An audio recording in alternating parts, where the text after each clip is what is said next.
Hi గారు, welcome to our channel. ప్రస్తుతం మనతో పాటు దాము బాలాజీ గారు సీనియర్ జర్నలిస్ట్ ఉన్నారు. వారితో ఒకసారి మాట్లాడదాం. సార్ నమస్కారం సార్. నమస్తే. సార్ గత కొంతకాలంగా కూడా సినిమా ఇండస్ట్రీ ఏపీకి తరలింపు అన్న దానిపైన విస్తృత స్థాయిలో చర్చ జరిగింది. ఇక్కడ కూడా చాలా మంది తెలంగాణ వాళ్ళు వెళ్ళిపోవాలి ఇండస్ట్రీ ఏపీకి, ఇక్కడ అవసరం లేదు అని చెప్పేసి కూడా మాట్లాడారు. అయితే ఇప్పుడు అక్కడ చంద్రబాబు నాయుడు గారు అసలు ఇండస్ట్రీ ఇక్కడ అవసరం లేదు ఏపీలో అని చెప్పేసి అన్నట్టుగా మాట్లాడినట్టుగా వార్తలు వినిపిస్తున్నాయి సార్. మరి ఇక్కడ చూస్తే తెలంగాణలో వీళ్ళని వెళ్ళిపోమంటున్నారు, అక్కడేమో ఆయన అవసరం లేదు అంటున్నారు. మరి ఇప్పుడు సినిమా ఇండస్ట్రీ ఇక్కడ ఉండాలా, పక్క రాష్ట్రం వెళ్ళిపోవాలా, ఎక్కడెళ్ళాలి? ఆ సినిమా ఇండస్ట్రీ కూడా ఇప్పుడు గందరగోళంలో పడిపోయింది సార్. మరి దీనిపైన మీ ఒపీనియన్ ఏంటి సార్? నిన్న ఆయన కొత్త సంవత్సరం సందర్భంగా మీడియాతో మాట్లాడారు చంద్రబాబు. ఆ సందర్భంగా అనేక ప్రశ్నలు మీడియా అడిగితే సమాధానాలు చెప్పారు. ఆ క్రమంలో ఇప్పుడు హైదరాబాద్ నుంచి సినిమా ఇండస్ట్రీ ఆంధ్రప్రదేశ్కి షిఫ్ట్ అయ్యే అవకాశాలు ఉన్నాయా, మీరు ఇక్కడ వాళ్ళని ఆహ్వానిస్తారా అన్నప్పుడు చంద్రబాబు ఒక షాకింగ్ స్టేట్మెంట్ ఇచ్చాడు. అదేంటంటే సినిమా ఇండస్ట్రీ హైదరాబాద్లో సెటిల్ అయింది, అది ఒక్కసారిగా రావడం అంటే సాధ్యం కాదు, మనకి అవసరం కూడా లేదు, ఇప్పుడు మనకి వేరే పరిశ్రమలు తెచ్చుకోవడం మీద ఫోకస్ చేస్తున్నాం, సినిమా ఇండస్ట్రీ ఇక్కడికి రావాల్సిన అవసరం ఇప్పుడు ఏం లేదు. రెండోది రావడం కష్టం కూడా, ఇన్ఫ్రాస్ట్రక్చర్ డెవలప్ లేదు ఇక్కడ. అక్కడంటే మేము అప్పుడు డెవలప్ చేశాము, తెలుగుదేశం పార్టీ తరఫున డెవలప్ చేయడం వల్ల వచ్చింది, అక్కడ ఉంది.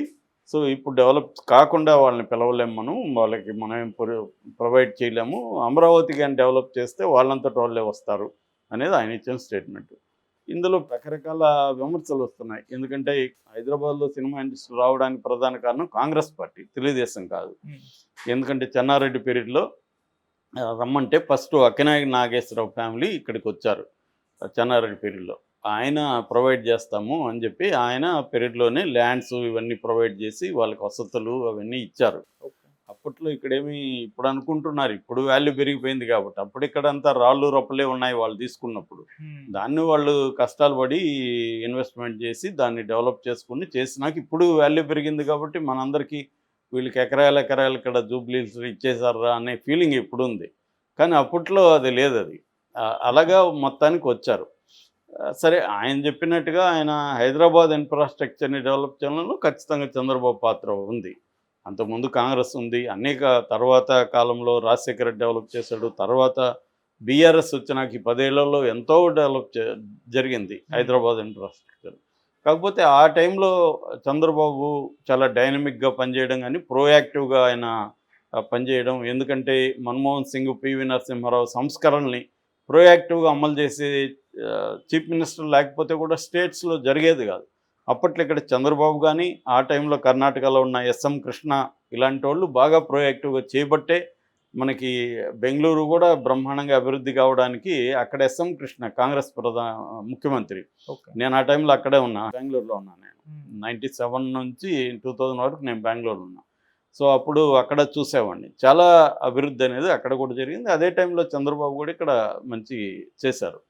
సో ఆ యాంగిల్లో ఆయన చెప్పాడు. ఆయన చెప్పిన దాంట్లో ఒక వాస్తవం ఏంటి, ఏదైనా ఒక పరిశ్రమ రావాలంటే మౌలిక వసతులు అనేవి ఇంపార్టెంట్ ఆ పరిశ్రమకి. ఇప్పుడు ఏదన్నా ఒక కార్ల మ్యానుఫ్యాక్చరింగ్ కావాలి, కార్ల మ్యానుఫ్యాక్చరింగ్కి ఫస్ట్ రోడ్లు బాగుండాలి, అక్కడ ఫ్యాక్టరీకి సంబంధించి ల్యాండ్ బాగుండాలి, దానికి కనెక్టివిటీ ఉండాలి, తర్వాత అక్కడ వాటర్ సోర్స్ ఉండాలి, పవర్ ఉండాలి, ఇవి ఇన్ఫ్రాస్ట్రక్చర్ ఇవి. అందుకనే మనకి స్వాతంత్రం వచ్చిన తర్వాత ప్రధానంగా పరిశ్రమలన్నీ కూడా ప్రభుత్వ ఆధ్వర్యంలో ఎందుకు నడిచాయి అంటే, ప్రైవేటు ఇన్ఫ్రాస్ట్రక్చర్ని ప్రైవేట్ అప్పట్లో డెవలప్ చేసే పరిస్థితి లేదు కాబట్టి ప్రభుత్వమే ఇన్ఫ్రాస్ట్రక్చర్ రంగం, మౌలిక వసతుల రంగాలన్నీ కూడా ప్రభుత్వం కంట్రోల్లో ఉండడం వల్లనే డ్యాములు కానీ, రోడ్లు కానీ, లేకపోతే ఇట్లాంటి ఇన్ఫ్రాస్ట్రక్చర్ ప్రాజెక్టులు, పవర్ కానీ, ఇవన్నీ కూడా గవర్నమెంట్ డెవలప్ చేసిన తర్వాత పరిశ్రమలో వస్తారు. వాళ్ళే వచ్చి రోడ్లు వేసుకొని వాళ్ళే పవర్ పెట్టుకొని అన్నీ చేయడం అనేది సాధ్యం కాదు. ఇప్పుడంటే రోడ్ల దీంట్లో కూడా వాళ్ళని ఇన్వాల్వ్ చేస్తున్నారు. ప్రైవేటీకరణ అనేది ఇప్పుడు ఒక కొత్త రూపం సంతరించుకుంది, అప్పట్లో అది లేదనమాట. సో అలాగా చంద్రబాబు చెప్పిన దాంట్లో కొంత వాస్తవం ఏంటంటే మౌలిక వసతులు ఉండాలి. సో సినిమా ఇండస్ట్రీ ఇక్కడ ఎందుకు అసలు ఈ చర్చ వచ్చిందంటే, అల్లు అర్జున్ విషయంలో, సంధ్య థియేటర్ జరిగిన ప్రమాదం విషయంలో cinema industry versus Telangana Congress అనేది ఏర్పడిపోయింది. ఇక్కడ తెలంగాణలో బీఆర్ఎస్ కానీ బీజేపీ కానీ సినిమా ఇండస్ట్రీని విమర్శించట్లేదు, ఓన్లీ కాంగ్రెస్ పార్టీ వాళ్ళు విమర్శిస్తున్నారు. ఇక్కడ ఎవరు విమర్శించినా ఎలాగైపోతుందంటే వాళ్ళు కానీ ఆంధ్ర వాళ్ళు అయితే, అదే నార్త్ ఇండియా వాళ్ళు ఇంకోటి అయితే ఈ చర్చ రాదు. ఆంధ్ర వాళ్ళు అయితే వచ్చేసరికి ఏమవుతుందంటే మీరు మీ ఆంధ్రాకి వెళ్ళిపోండి, ఇక్కడ ఎందుకు ఉన్నారు, మా తెలంగాణ ఇది అన్న ఒక వెర్షన్ కొంతమంది మాట్లాడతారు. అది Okay. ప్రభుత్వ పాయింట్ ఆఫ్ వ్యూ కాదు. ప్రభుత్వం అలా మాట్లాడదు. ప్రభుత్వం ఇంకా అన్ని రాష్ట్రాల నుంచి విదేశాల నుంచి కూడా వచ్చి ఇక్కడ పెట్టుబడులు పెట్టండి అని కదా ఏ ప్రభుత్వాలైనా పిలుస్తాయి.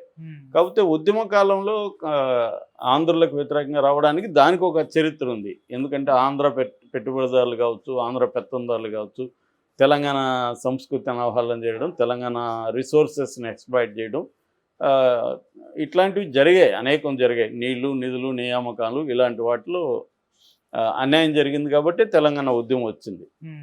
కాబట్టి అది ఇదైంది. కానీ ఒక్కసారి తెలంగాణ ఏర్పడి 10 ఏళ్ళైనా కూడా మళ్ళీ వీళ్ళు ఎప్పుడు గొడవ వచ్చినా మీరు ఆంధ్రాకి వెళ్ళిపోండి అంటున్నారు, మనం ఎందుకు ఈ ఇబ్బందులు పడాలి, మనం వెళ్ళిపోవచ్చు కదా అని కొంతమంది అనుకుంటున్నట్టుగా వార్తలు వచ్చాయి. నిజానికి ఎవరు కూడా వెళ్ళే పరిస్థితి లేదు. ఆయన ఎవరో ప్రొడ్యూసర్ కూడా స్టేట్మెంట్ ఇచ్చాడు కదా, నాగవంశీ కూడా, నా ఇల్లు ఇక్కడే ఉంది, నేను ఇప్పుడు ఎక్కడికి షిఫ్ట్ అవుతాను.